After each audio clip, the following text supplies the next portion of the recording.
Así que comparte, ¿verdad? Podemos compartir de muchas cosas. Cada quien es libre de compartir lo que guste, lo que crea correcto, de diferentes temas, esperando que sean de edificación, ¿verdad? Pero cuando se trata de la palabra, compártela. La gente necesita la palabra de Dios. El hombre del que quiero hablarte hoy tiene meses, tiene años sin tener noción de su situación. Este hombre ya no vive en su casa, no reconoce a su esposa, no reconoce a sus hijos si es que los tuviese, y tampoco la familia es una familia que lo está buscando. Es, digamos, un caso perdido en el que la familia ha invertido con mucho amor, tiempo, ha invertido dinero, ha invertido energías, y llega un momento en que la familia está muy desgastada emocionalmente, físicamente y también económicamente. Así que sueltan, no en el buen sentido de soltar de la carga, sino sueltan a esta persona. Ya no pueden con sus despotricos, ya no pueden con sus explosiones, ya no pueden con cosas que han ido en aumento. No solo son malas palabras, no solo son comportamientos que no son adecuados, no solo son conductas indecorosas, es que no es normal. Digan conmigo, no es normal. No es normal que un endemoniado viva en la casa. No es normal que pretendamos coexistir, cohabitar con alguien que a causa de la opresión demoníaca y satánica ha perdido la noción de sí mismo, no sabe quién es, no sabe dónde está, no sabe qué día es, ni siquiera se percata de que no tiene ropa. Es más, lo han echado de casa y vive en el único lugar en el que quizá se sintió cómodo, el cementerio de la ciudad. Y desde ese lugar lleva, te digo, no sé si son semanas, meses o inclusive años, siendo el terror de su comunidad. De repente la gente pasa cerca del cementerio y se escuchan gritos. ¡Ah! Por si alguien estaba durmiendo. De repente se escuchan lamentos, se escucha a alguien llorando de dolor, de agonía. Algunos que lo han visto dicen, aquel día lo vi y se estaba golpeando él mismo con una piedra. La imagen era bastante cruda como para quedarme a mirar más. No había celulares, no había redes sociales, así que la historia de este personaje se fue comentando de boca en boca. Todos sus vecinos de Gadara le tenían miedo, no querían acercarse a él. En algún intento todavía humano de parte de los vecinos y tratando de rescatar algo de dignidad, de la poca dignidad que le queda, intentaron amarrarlo con cadenas para que no se golpeara. Lo intentaron tener en la poca dignidad y humanidad que le quedaba como un perro. Para que no te lastimes, te vamos a amarrar, te dejamos un poco de agua, un poco de comida. Pero él no entendía nada a su alrededor, porque tal era el poder demoníaco que lo influenciaba, que lo poseía, que él estaba fuera de sí. Todos conocemos la historia, el endemoniado gadareno. Solo que cuando la leemos, no nos imaginamos todas estas cosas reales que le suceden a una familia real. Cosas por las cuales tú has atravesado cuando tienes un hijo que está batallando con drogadicción, con alcoholismo, cuando tienes un hijo que se está separando, cuando tienes un hijo enfermo, paralítico. Me ha tocado ver jóvenes en la congregación donde crecí, una señorita paralítica y su mamá siempre cuidándola, cambiándola, pero en algún momento nos dijo, estoy cansado. Estoy cansada. Madre soltera. Amo a mi hija, pero estoy cansada. El dinero no me da, tengo que trabajar doble. Situaciones reales. Por eso te digo, nosotros leemos la historia y decimos, la historia del endemoniado gadareno. Era una persona, quizá esposo, quizá padre, hijo seguramente, porque nació. Ahora que mi suegro ha pasado por estas operaciones, nosotros vamos un rato, lo vemos. Qué bueno suegro, que está bien. Él se pone contento y nos ve. Pero no hemos estado ahí los 2 meses en que lo tienen que ayudar a andar con andadera, que lo tienen que llevar al baño, lo tienen que bañar. Y es cansado, y estoy hablando de relativamente poco para el tiempo que quizá tú sabes que alguien ha pasado en situaciones similares o que tú has experimentado con un familiar. Por eso algunas personas mencionan lo siguiente cuando un enfermo parte de este mundo, y no lo dicen porque no lo amaran, dieron todo por él, dieron todo por ella, pero dicen ahora él descansa y honestamente yo también puedo descansar. Era mucho el desgaste financiero, emocional y físico. ¿Hasta aquí me estoy dando a entender? Un muchacho tiene a su papá, tiene a su hermano, y del mismo modo, por la avaricia, por el deseo de tener más dinero, de experimentar la libertad, entre comillas, que hay en el mundo, los placeres que hay en el mundo, se enreda en una telaraña que después no puede escapar por sí mismo hasta que toca fondo. Esa frase tan común, tocar fondo. Toca fondo, y cuando se da cuenta de todo lo que ha sucedido desde que salió de la casa de su papá, hasta que está deseando comer lo que comen unos cerdos, fue en ese momento que le cayó el 20, como decimos.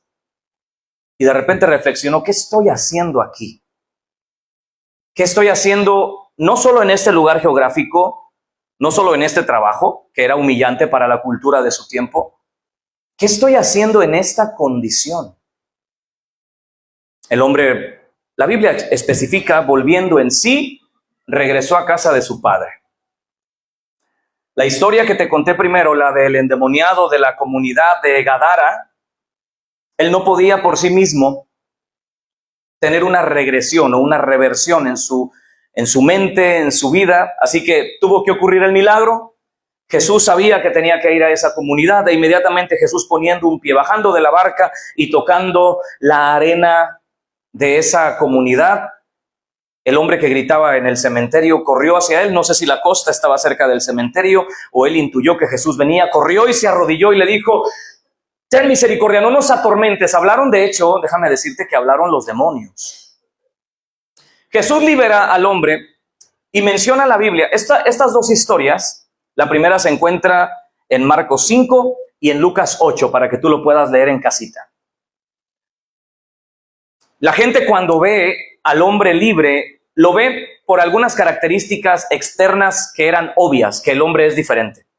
El hombre estaba vestido, el hombre estaba sentado platicando con Jesús, y menciona una característica muy marcada. Estaba en su cabal juicio. Qué hermosa historia, ¿verdad? No la del tiempo que pasó en esas circunstancias, sino qué hermosa historia es haber visto ese cambio. El hombre sentado en su cabal juicio. La segunda historia, la historia del hijo pródigo, se encuentra por allá en Lucas 15. Y también después de que el joven regresa en sí, llega a la casa de su padre y ahora está con vestido nuevo, está con calzado nuevo, está con un nuevo anillo y hay una gran fiesta.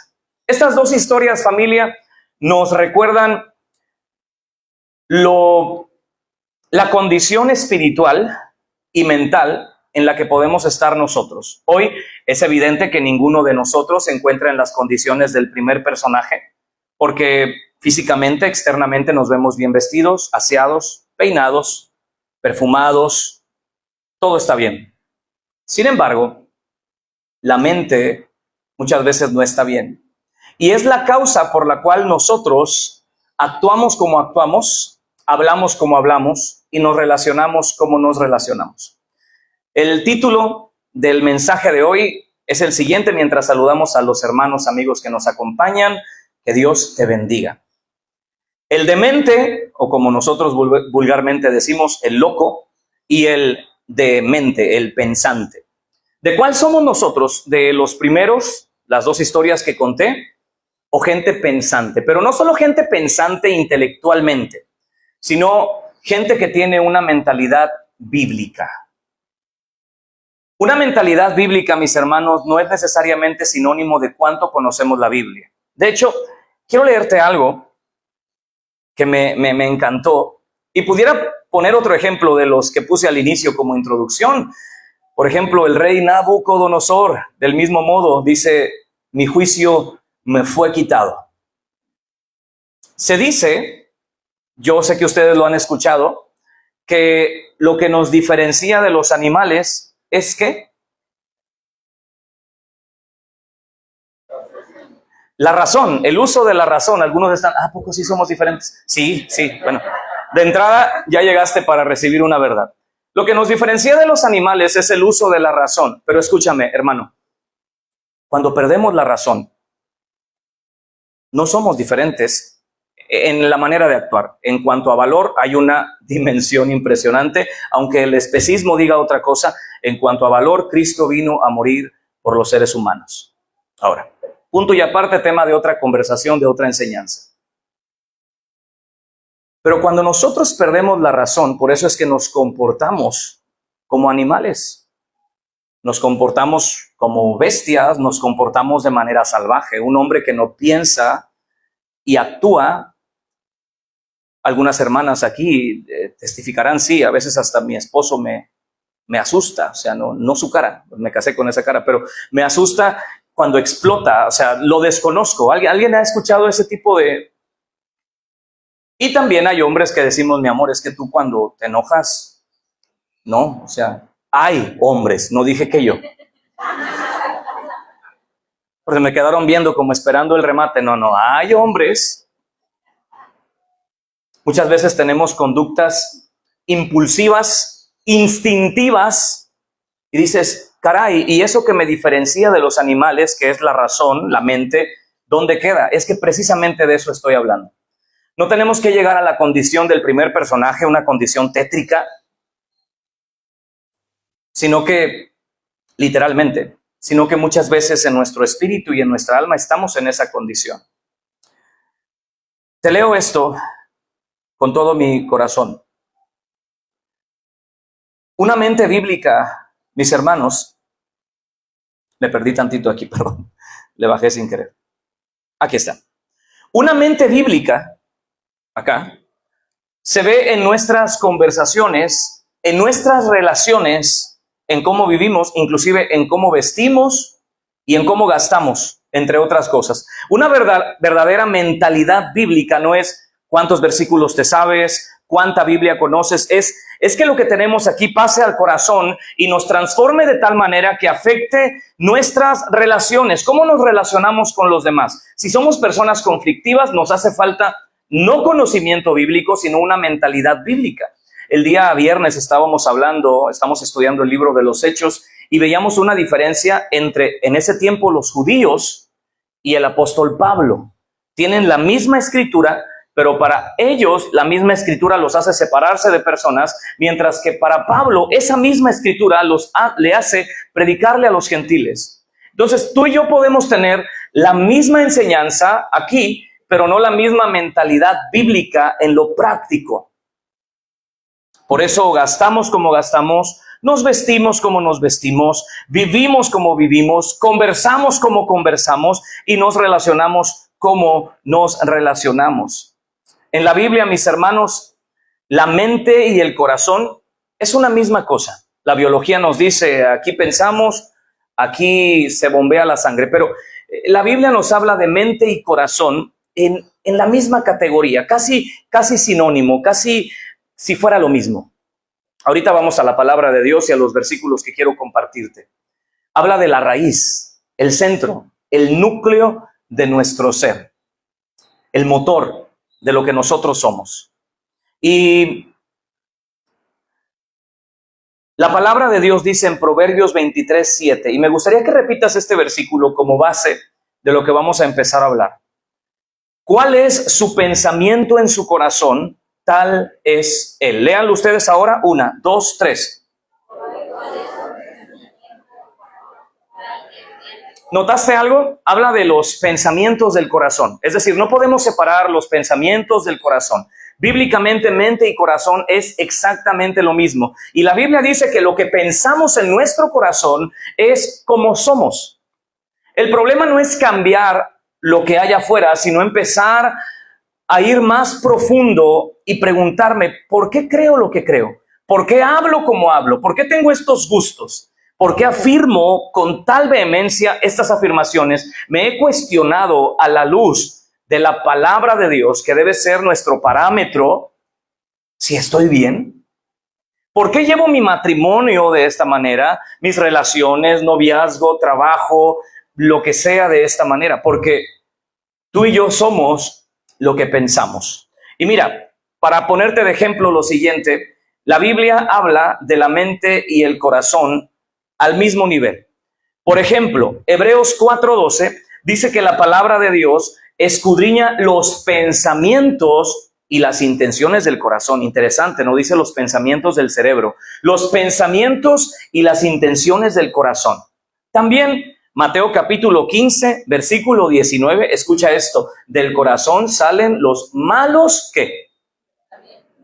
Yo pensé que del corazón salía la sangre para las arterias. Bueno, biológicamente sí, pero espiritualmente, si tú y yo tenemos un problema con nuestros pensamientos, lujuria, venganza, mentira, ¿qué más? ¿Qué más les han contado que problemas existen? ¿Qué otros problemas hay? Resentimiento, celos, ¿cuáles otros? Avaricia, ¿por ahí? Contienda. Bueno, todo eso que ustedes dijeron que así son, es porque así está el corazón. No hay de otra. Del corazón vienen los malos pensamientos. Si tengo malos pensamientos hacia ti o acerca de ti, vienen de mi corazón. Si tengo pensamientos inmorales acerca de una persona, vienen de mi corazón. Si tengo pensamientos de venganza, vienen de mi corazón. Si vienen pensamientos de cómo le saco más dinero a esta persona, viene de mi corazón. Y también en Génesis 6:5, ahora sí que yéndonos al origen de todo, dice la Biblia que el Señor vio que todo designio, todo deseo de los pensamientos del corazón era continuamente el mal. Pon tu mano donde tienes tu corazón. Si tienes, no, es cierto, estoy bromeando, claro que tienen corazón. Nosotros lo que estamos tocando y lo que sentimos es el corazón cardio, biológico. Pero necesitamos que espiritualmente el Señor sane nuestro corazón, porque una vez que el Señor sane nuestro corazón, va a sanar nuestra mente, y cuando sane nuestra mente, vamos a vivir de una manera diferente. Mientras tanto, la historia literal del endemoniado de Gadara y del hijo pródigo es una realidad espiritual en nosotros.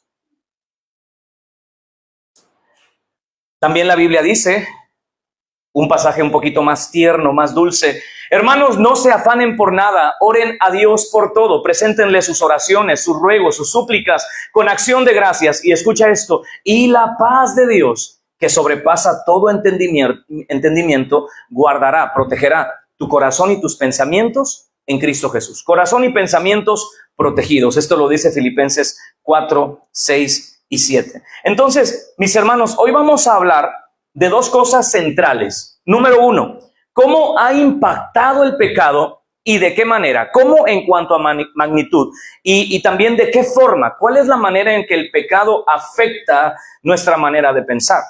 Pero también vamos a hablar cuál es la solución. ¿Qué hay? ¿Qué podemos hacer? ¿A dónde podemos acudir para que nuestros pensamientos, nuestro corazón, sean restaurados, sean renovados y por consecuencia nuestra vida cambie? Así que listos para la palabra, vamos directo. ¿Cómo ha impactado el pecado mi corazón, mis pensamientos y también los tuyos? Número uno, 2 Corintios 3:14 dice lo siguiente: el entendimiento de ellos se embotó. Digan conmigo, embotar. La palabra embotar quiere decir debilitar o hacer menos activo y eficaz. Atención, ¿qué dice la Biblia? Oye, una cosa es de repente que no tengo fuerza por acá, no tengo fuerza por allá, pero el entendimiento se debilita, se hace menos activo. También dice, se atonta y se insensibiliza.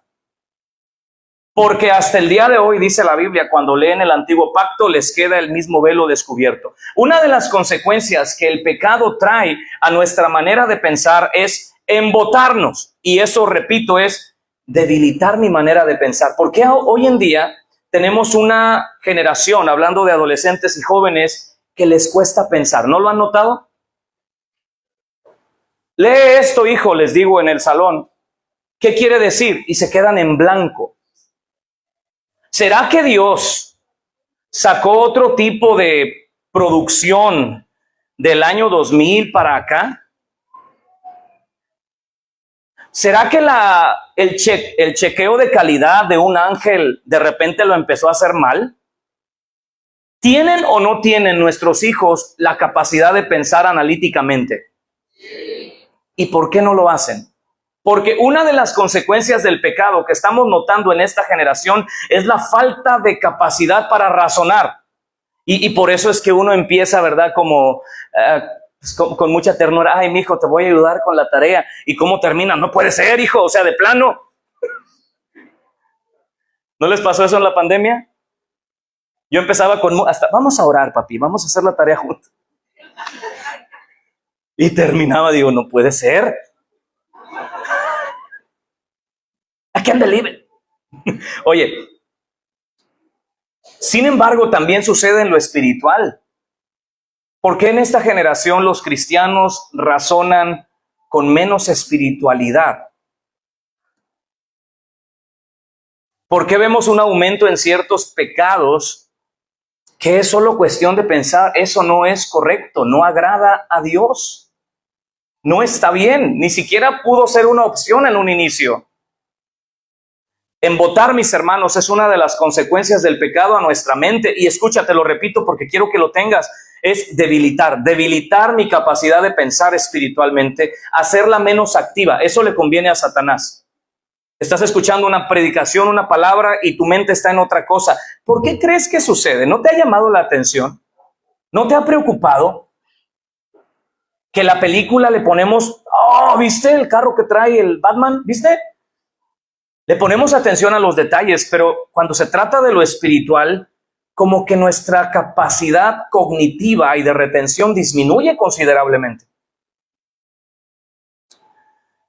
Hacer menos activo y eficaz. Eso es lo que quiere Satanás. Atontar e insensibilizar. Eso, mis hermanos, es embotar. Una de las primeras consecuencias del pecado es entendimiento embotado, insensible, menos eficaz, atontado y etcétera. Ahorita vamos a la solución. Segunda de Corintios 4:4 nos va a decir lo siguiente. Dice que a los que se pierden, a los incrédulos, a los que rechazan el evangelio, el Dios de este siglo les cegó el entendimiento para que no les resplandezca la luz del evangelio de la gloria de Cristo, el cual es la imagen de Dios. Primera consecuencia del pecado, el entendimiento embotado. Si alguien necesita caminar con su bebé, puede hacerlo con toda confianza. Primera consecuencia del pecado, entendimiento embotado. ¿Cuál es la segunda consecuencia? El entendimiento cegado. Una cosa es ser lento, otra cosa es no darte cuenta. ¿Por qué actuamos como actuamos? Y honestamente a veces no nos damos cuenta. Y tu esposa te lo dice y tú le dices, no me di cuenta. Un entendimiento cegado.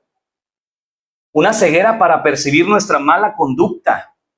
Yo a veces lo trato con mis hijos y les digo, mi amor, es que es tan evidente. ¿Por qué estás discutiendo con algo que no tienes la razón y lo sabes? Y a veces supongo que también como esposo, mi esposa dice, mi amor, ¿cómo no lo puedes ver? Pero esto se pone más crítico todavía cuando se trata de algo espiritual. Fíjate bien, siguiente versículo. Efesios 4, 17 y 18. Estamos viendo cómo el pecado ha impactado nuestra capacidad espiritual en nuestra mente y consecuencia, también corazón. Entonces, ¿estamos viviendo como dementes o estamos siendo gente de mente, gente pensante? No solo en lo académico, sino en lo espiritual, en tu crecimiento espiritual. Fíjate bien. Efesios 4, 17 y 18. Hermanos, esto les digo y esto les pido en el Señor. Ya no anden como los otros gentiles que andan. ¿Cómo andan? En la vanidad de su mente, teniendo el entendimiento, a ver si no se traban en esa palabra, entenebrecido. La palabra habla de un entendimiento oscurecido, un entendimiento nublado. Escucha todas las características que el pecado causa en nuestra manera de pensar. Por eso pienso eso del matrimonio. Por eso pienso eso de mi familia. Por eso pienso eso de la iglesia. Por eso pienso eso de aquellas personas. Y en consecuencia actúo de esa manera. Dice, ajenos de la vida de Dios por la ignorancia que en ellos hay, y luego menciona por la dureza de su corazón. Un corazón endurecido, entenebrecido, cegado y embotado. Yo quiero que tú y yo vayamos analizando nuestra propia vida, porque este mensaje no tiene como propósito informarte algo, sino que podamos profundizar y analizar. ¿Conozco Biblia o tengo una mentalidad bíblica que se refleja a través de mis acciones? ¿Solo conozco Biblia o tengo una mentalidad bíblica restaurada y en proceso de restauración por la gracia del Señor? Colosenses 2:18 dicen que las tradiciones de los hombres, como entremeterse en lo que no han visto, son vanamente hinchadas por la propia mente carnal. Mente carnal. Qué interesantes definiciones. Primera de Timoteo 6:5 menciona que de las contiendas de palabras nacen pleitos necios de hombres, corruptos de entendimiento. Digan conmigo, corruptos de entendimiento. Ahora, cuando yo leí esta palabra, enseguida me fui a la investigación. ¿Qué quiere decir corromper? Porque cuando hablamos de corrupción, sobre todo en estos tiempos, decimos el gobierno. Corrupción, el gobierno. La policía, ¿verdad? Es corrupción. Pero la corrupción está en todos los ámbitos de la vida. Significa, escucha esto, podrir por completo. Podrir completamente. Significa descomponer totalmente o arruinar. ¿Cómo está mi entendimiento? Porque aquí la Biblia dice que si solo me estoy alimentando de contiendas, de pleitos, esto viene de la corrupción de entendimiento. Me priva de la verdad y me hace tomar la piedad, es decir, la devoción a Dios y el amor al prójimo como una fuente de ganancia. Esa es la corrupción de entendimiento. Pregúntate, sigue preguntándote mientras vamos aterrizando a qué podemos hacer, porque esta es la realidad. Y claro, cuando tú y yo venimos a Cristo, nuestra mentalidad empieza a ser sanada, restaurada, y a eso también se le conoce como proceso de santificación. Pero años de hábitos inapropiados, años de relaciones inapropiadas, años de conversaciones inapropiadas, muchas veces necesitan un proceso intencional. Y ahorita vamos a ciertas fuentes que no nos están ayudando a sanar nuestra mente por completo. Tito capítulo 1, versículo 15. Tito 1:15 dice así: todas las cosas son puras para los puros, mas para los corrompidos e incrédulos nada les es puro, pues hasta su mente y su conciencia están corrompidas. Está podrido, está dañado completamente. ¿Y recuerdas el primer versículo que leímos juntos? Tal es su pensamiento, tal es él. Si tú y yo tenemos, mis hermanos, amigos, una mentalidad dañada por el pecado, a tal grado que somos insensibles, que nos cuesta comprender las verdades espirituales, que estamos nublados, oscurecidos, corrompidos, necesitamos venir al Señor y ser restaurados. Antes que te hable de la restauración, quiero mencionarte por qué es importante una mente bíblica. Ahorita vamos a ir a cómo podemos ser restaurados, porque miren, al yo leer este pasaje, y te digo, estaba hablando con unos compañeros en el trabajo, meditando sobre esto precisamente, y yo les decía, yo creo que mi entendimiento de la Biblia, mi conocimiento de la Biblia está por acá. Fíjate bien, mi conocimiento de la Biblia está por acá, pero mi mentalidad bíblica, entendamos la diferencia, está por acá. Y una amiga me comentó, ¿cómo me dieron ganas de bajarte la mano todavía más? Y yo creo que en general, aquí, habemos gente que nuestro conocimiento de la Biblia está por acá, pero nuestra mentalidad bíblica en lo práctico está por acá.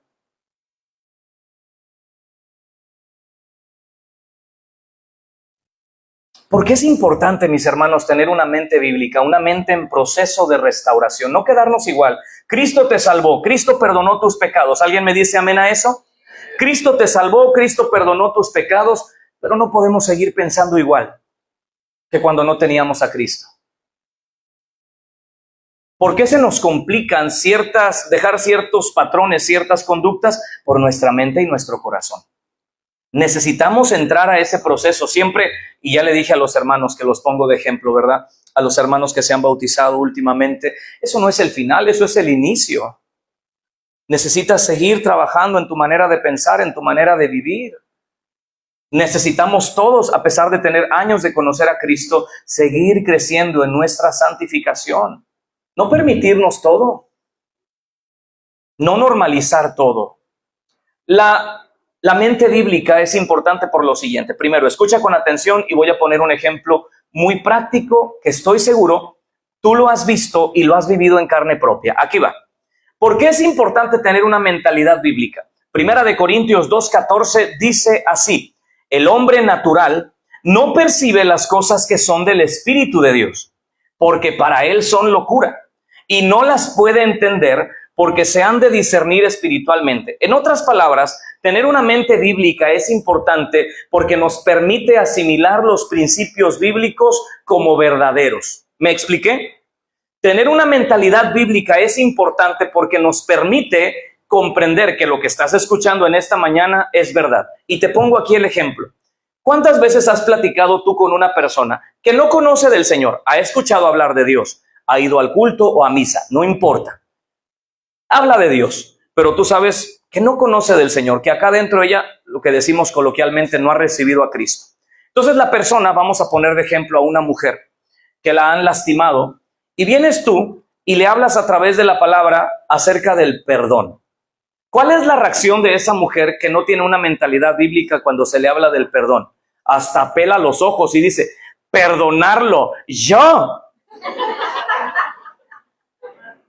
Él me tiene que venir a pedir perdón. Ahora, levánteme su mano quien ha estado frente a esa situación hipotética. ¿Sí? O yo tengo que honrar a mi papá.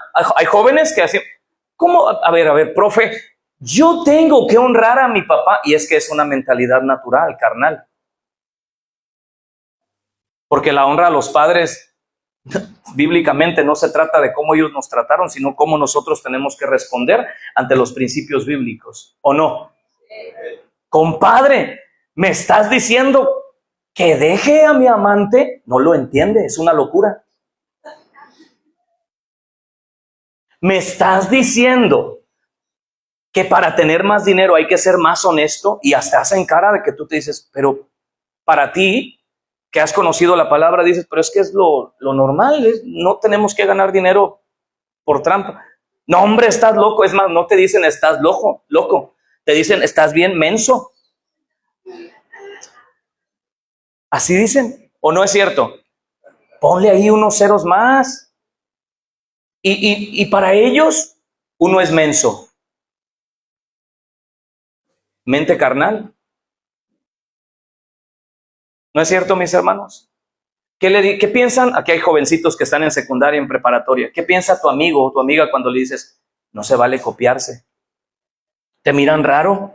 Ah, ya. Cállate. Pues así estudiando, ¿quién no?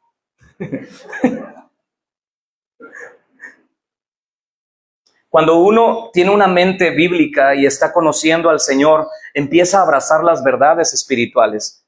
Y para nosotros hasta es normal. Sin embargo, tenemos que salir de la burbuja dominical e ir a un mundo donde los consejos que tú das son locura. Decidí perdonarlo. ¿Cómo decidiste? ¿Le hubieras metido una demanda? Ahora, es un ejemplo. A veces hay que demandar, ¿no?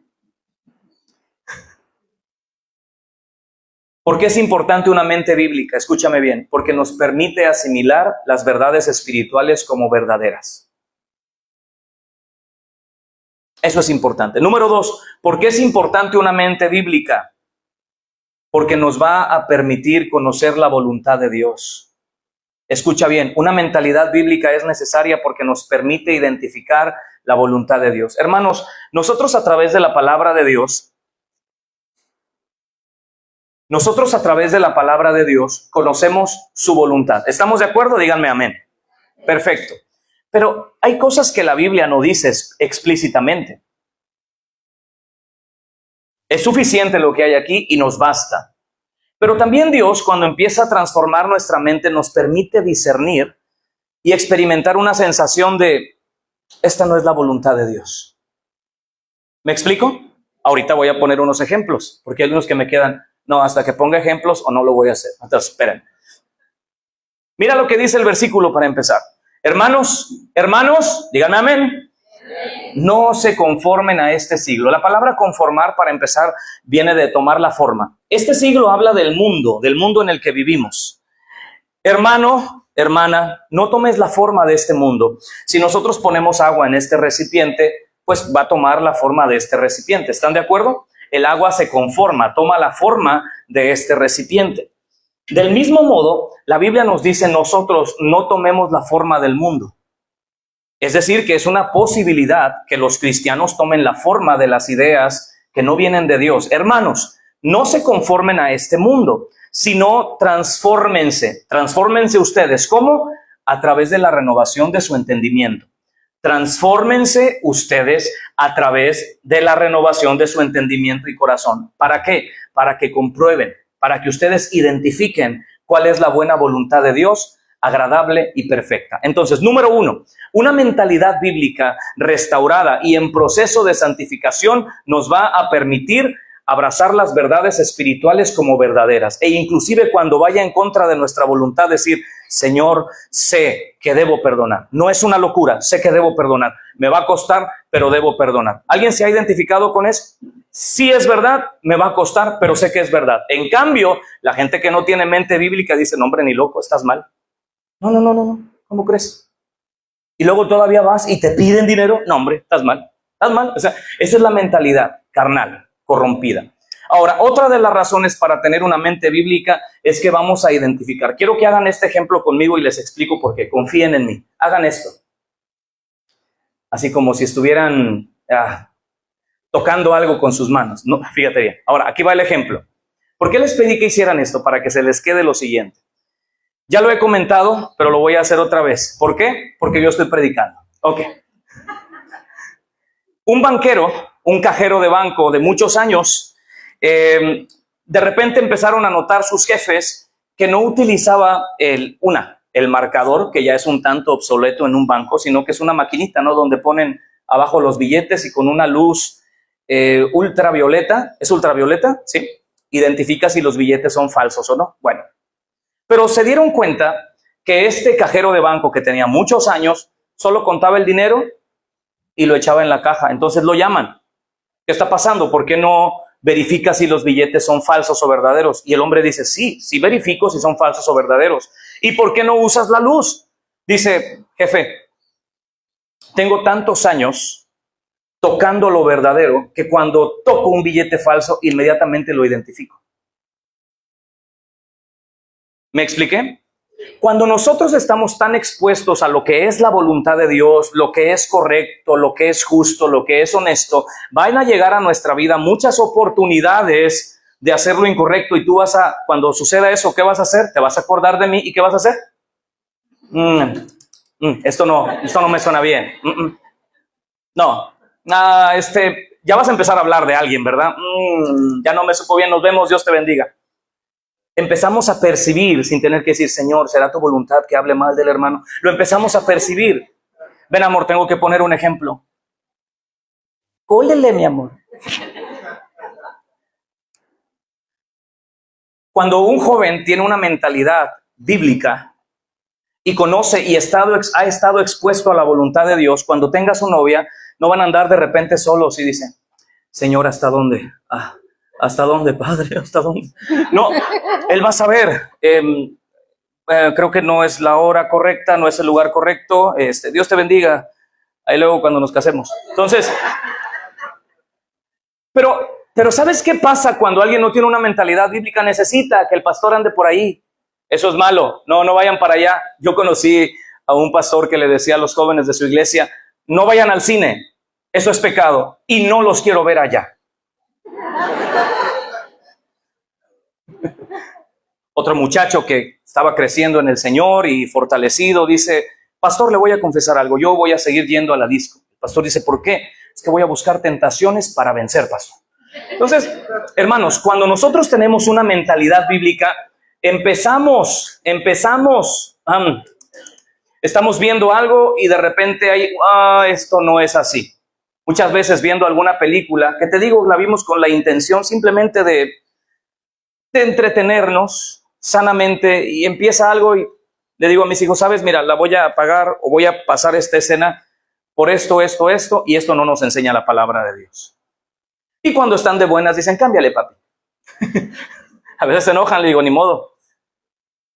Pero escúchame con atención. Una mentalidad bíblica nos permite sentir, esto no es de Dios. Esta oportunidad no viene de Dios. Esta conversación no puede venir de Dios. Y claro que tenemos que orar en todo tiempo, pero muchas veces el tener una mente renovada nos va a hacer sentir, gracias Señor por lo que ya has hecho en mi vida. Antes de que apareciera esta situación, yo ya tenía una decisión tomada. Antes de que, jóvenes, antes de que tenga novia, yo ya tengo una decisión tomada. Voy a guardarme puro y virgen hasta el matrimonio. Antes de que aparezca la ocasión. Jóvenes, me dicen amén. No es de que cuando tenga novia, ay, ¿será? No, es. Es lo que es. ¿Por qué necesitamos una mentalidad bíblica, familia? Tercera razón, porque es la única forma. Escucha bien, escucha lo que te voy a decir. Muchas veces nosotros le decimos al Señor, Padre, aquí estoy tal y como soy. Y sí, amén. Ven al Señor tal y como eres. Él te acepta, Él es misericordioso. Pero ¿por qué no atrevernos? Esto es hasta muy psicológico actualmente. Conviértete en la mejor versión de ti mismo. Suena muy empresarial. No digo que esté mal. Pero ¿por qué no te conviertes en la mejor versión de ti para la gloria de Dios? Es decir, Señor, sí, este soy yo, pero me voy a esforzar. Voy a cuidar lo que veo, voy a cuidar lo que oigo, voy a cuidar lo que escucho. Podemos amar al Señor con nuestro corazón, recién lo aceptamos. Pero ¿qué te parece si le ofrecemos al Señor un corazón en proceso de santificación? Fíjate lo que dice Mateo 22:37. ¿Por qué es importante tener una mentalidad bíblica? Porque entonces vamos a poder amar al Señor de manera bíblica. Cuando no tenemos una mentalidad bíblica, podemos amar a Dios o sentir algo por Él, por lo que Él nos da, por lo que Él hace, por las oraciones que responde. Pero cuando tenemos una mentalidad bíblica, lo amamos por quien es Él. Jesús le dijo, amarás al Señor tu Dios, Mateo 22:37. Amarás al Señor tu Dios con todo tu corazón, esa fuente de tu ser, ese núcleo, esa raíz, y con toda tu alma y con toda tu mente. Lo amarás con un entendimiento profundo. No solamente le dirás, ay Señor, te amo. Le amarás de verdad. Entonces, hemos visto dos cosas. Lo primero es el impacto del pecado sobre nuestra mente. Lo segundo, ¿por qué es importante una mentalidad bíblica?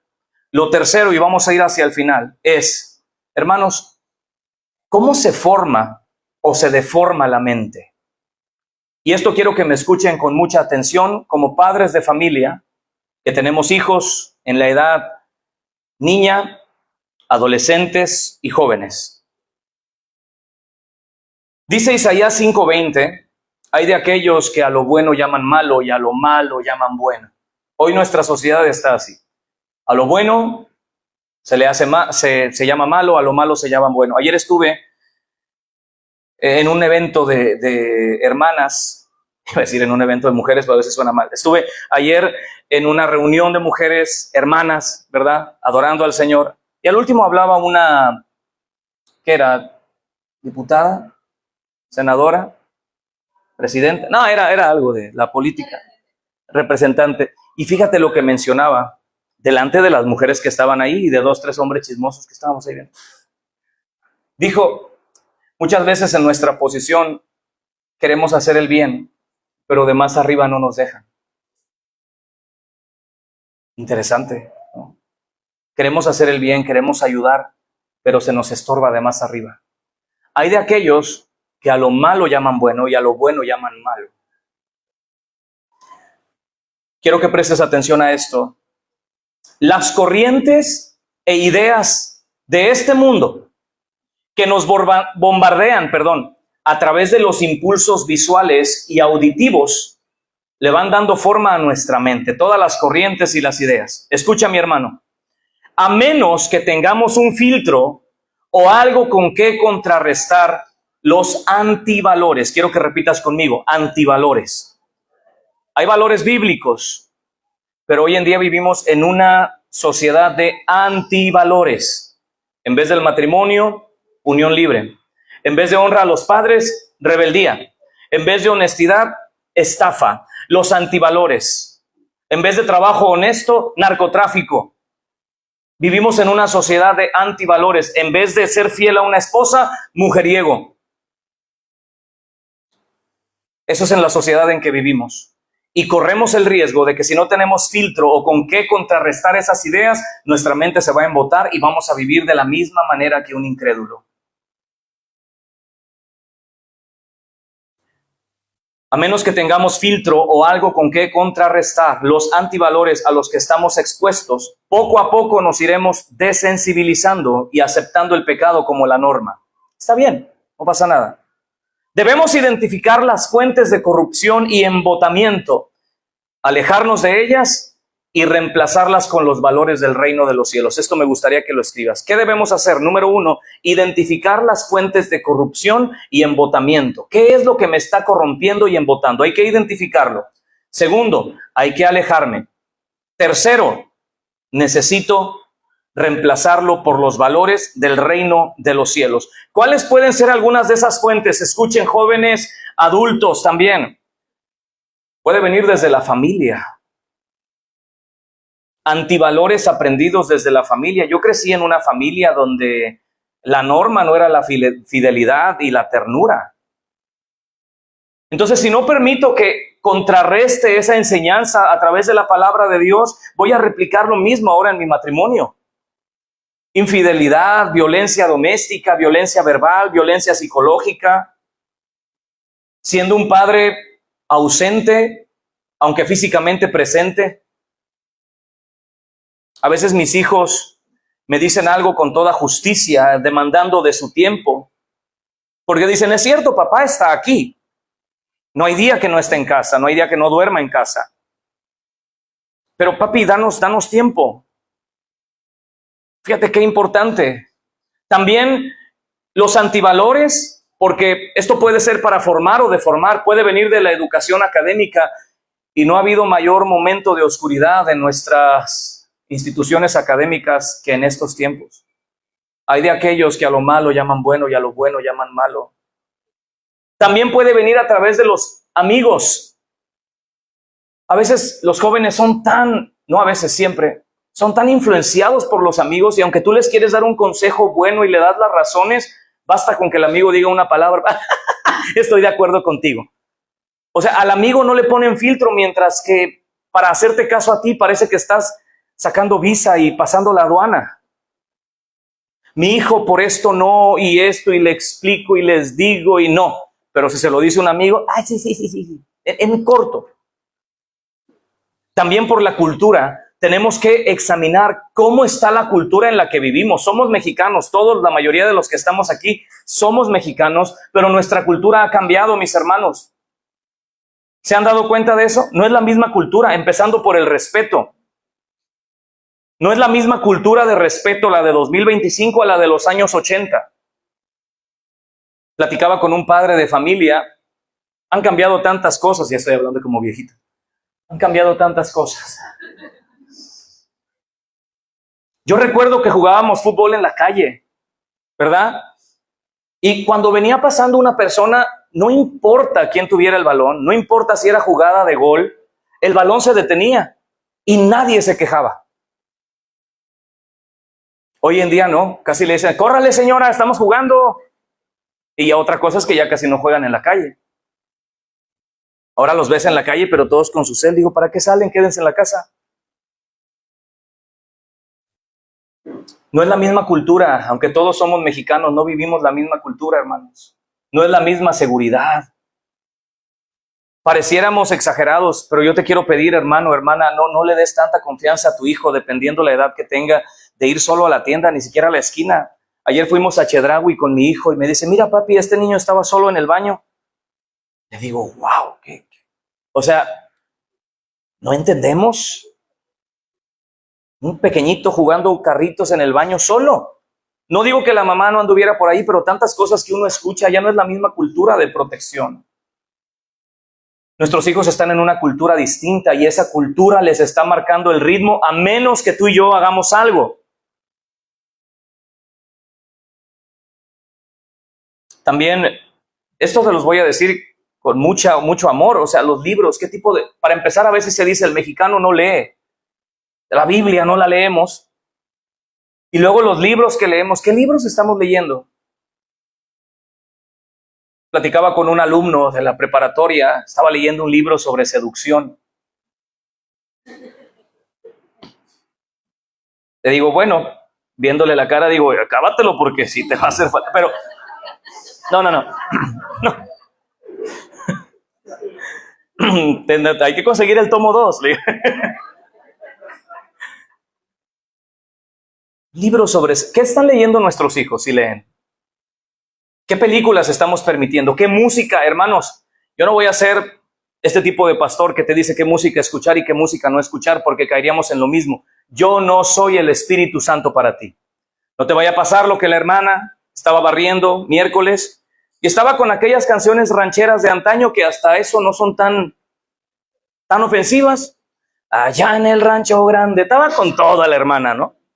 Pero como ve al pastor pasando, hermana, buenos días, la zarza ardía, cambiándole la letra, el que entendió, entendió, los que no, ya estamos. Tú no tienes que cuidarte de la música que escuchas por mí, sino por el efecto que trae a tu familia. Esos famosos corridos tumbados que hablan tanta leperada. Recientemente fui a una barbería, como ustedes pueden ver, no me corté el cabello. Y pusieron unas canciones que dije, quizá por respeto, le dije, ay, luego vengo. ¿Qué cosa de verdad? Una vulgaridad explícita, obscena, insinuaciones sexuales descaradas. Jóvenes, si ustedes y hermanos, si ustedes están escuchando eso, por favor, no pienses que puedes vivir de otra manera. Así de sencillo. La música influye bastante en nuestra forma de percibir la cosmovisión. Lo hablaba con los adolescentes el sábado pasado. La manera en que vemos la vida, la manera en que vemos el mundo, todo influye. ¿Qué estás leyendo? ¿Qué estás viendo? ¿Qué estás escuchando? ¿Qué redes sociales tienes? Hay redes sociales sin censura, padres de familia. No le dejes a tu hijo irse a la cama con el celular. Eso yo no te lo voy a ir a hacer a tu casa. Algunos parece una exageración, pero mi hijo está en segundo de secundaria, no tiene celular y no tengo pensado para cuándo. Yo estoy muy tranquilo sin que él tenga celular. Y al pequeñito le va a pasar igual.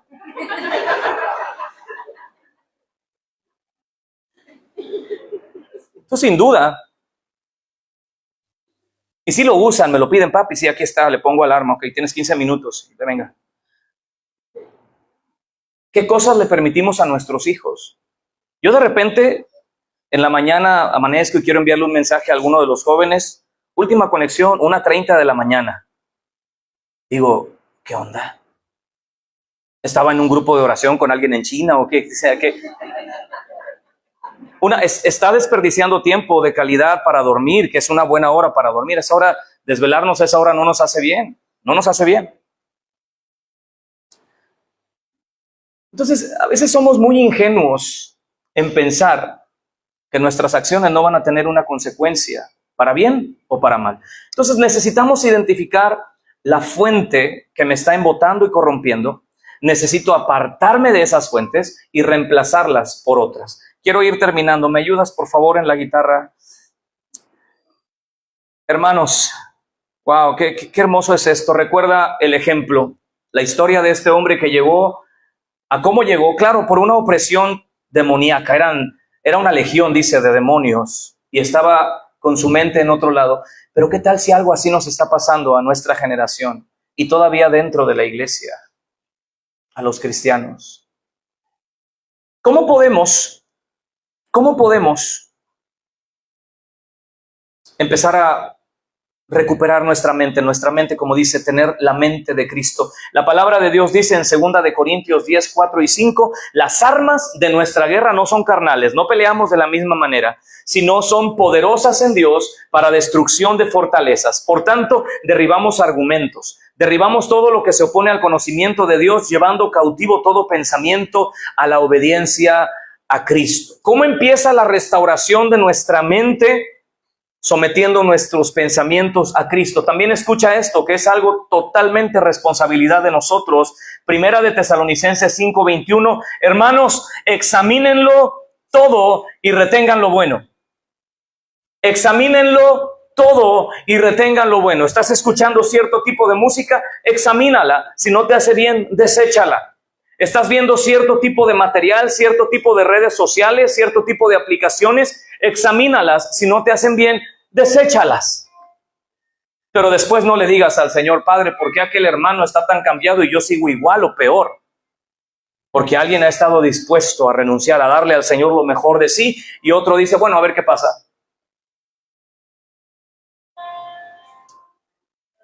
Hermanos, en la restauración y el proceso de santificación para tener la mente de Cristo empieza con el Señor, claro que sí. Por ejemplo, 2 de Corintios 3:14 dice: ese entendimiento embotado es quitado por Cristo. Si alguno de los que estamos aquí se identifica como: mi mente no está bien, pastor, mi mente no está bien, mi hermano, necesitas a Cristo. Él es el único que puede darte luz y restauración. También la Biblia dice que la ceguera mental es quitada cuando resplandece el evangelio de la gloria de Cristo, el cual es la imagen de Dios. 2 de Corintios 4:4. En otras palabras, todos aquellos que tenemos una mentalidad no bíblica, a pesar de tener conocimiento bíblico, hoy podemos venir ante el Señor y decirle: ven a mi corazón, alumbra las tinieblas que hay en mí y sáname. Hoy puede empezar. Hoy no termina el proceso. Hoy apenas inicia. Señor, quiero pensar diferente. ¿Alguien dice amén? Quiero pensar diferente. También dice la palabra de Dios en Efesios 4:20 y 21 que vamos a cambiar nuestra manera de pensar cuando aprendamos la verdad de Cristo y sigamos sus enseñanzas. Mis hermanos, esto lo puedes leer a través de la palabra de Dios. Tito 1:13 dice que nuestra mente va a ser transformada a través de la exhortación y reprensión sana de la Escritura.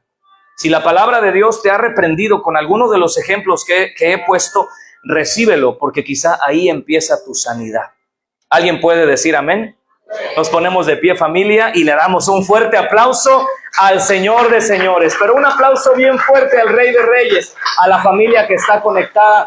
Que Dios te bendiga. La mente de Cristo, la mente de Cristo. Bendiciones.